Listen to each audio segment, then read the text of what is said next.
Hi, it's Justin Kanoya, DJ, business coach, and idea sharer. And in this video, I'm talking about how I swapped out the stock crossfader on my Denon MC4000 for the mini Innofader Plus. So I'm gonna go through the steps that I did to accomplish swapping out these faders. I'm hoping that these steps, and at least me talking them through with you, will give you the confidence to go ahead and swap this out on your own. So let's take a look. The easiest way to break down how to do this entire process is to break this down into 4 easy steps, and it really is pretty easy. The first step obviously is to remove all of the knobs and fader caps from the MC4000. The reason that we need to do this is that this front faceplate is going to need to come off, and obviously it can't come off with these caps on. So that's the first step. I recommend getting a soft cloth and a pair of pliers and just applying a little light pressure and just pulling it straight up. It's a little bit easier to do that than to pull them up with your hand. The second step is to start removing screws. There are 2 sets of screws, or 2 styles of screws, that you're going to be taking out.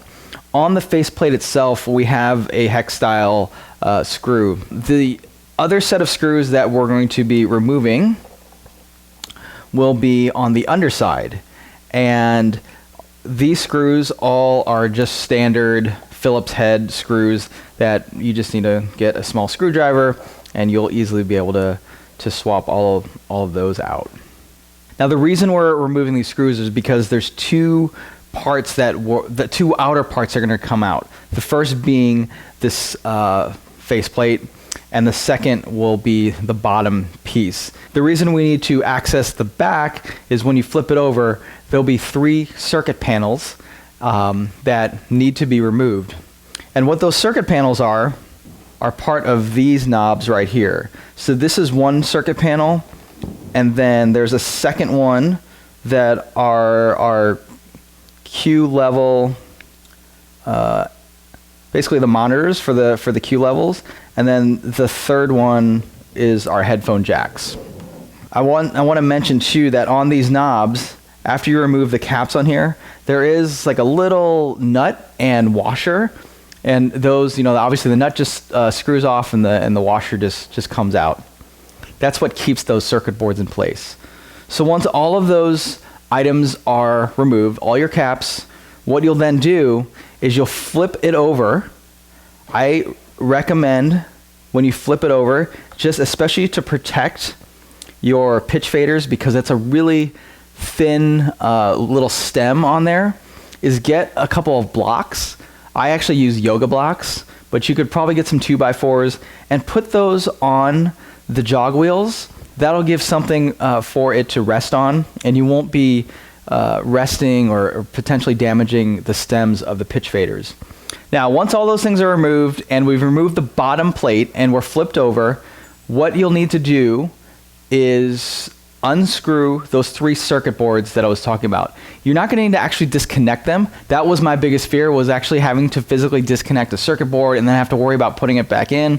But sometimes you actually have to cut circuit boards out and then resolder them in, and I wanted no part of that.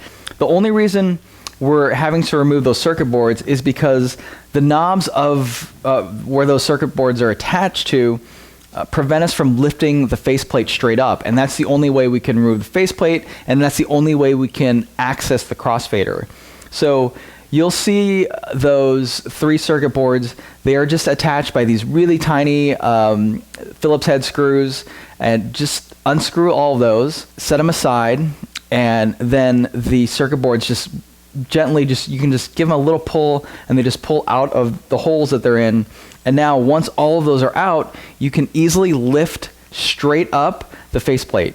Now once you take those circuit boards out, you remove the faceplate, you can then flip it over, and then you'll be sort of looking at the top side of the controller where the crossfader is. And underneath this area right here, the crossfader is really just held in by a couple of screws, so you're just going to unscrew that. There's a mounting bracket that's on there, and there is a whole set of different mounting brackets that the Innofader comes with. But the great thing is you don't even need to use any of the ones that it comes with, because you can just recycle the one that's already in there. That's likely not going to be damaged. The only part that's really damaged is the crossfader itself, or maybe it's not even damaged. You just are looking to swap out the crossfader, which, by the way, this is an amazing upgrade. I love this thing. The Innofader also comes with an assortment of cables. There is just the one that you need for the MC4000 is included in here.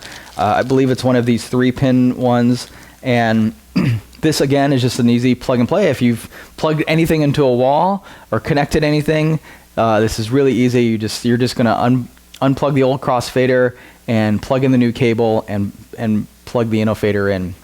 To recap, you just need to remove the caps and faders, all of the screws at the top and the bottom. You do not have to mess with anything on the rear. You're only removing the bottom screws and the top screws and the ones that are on the front.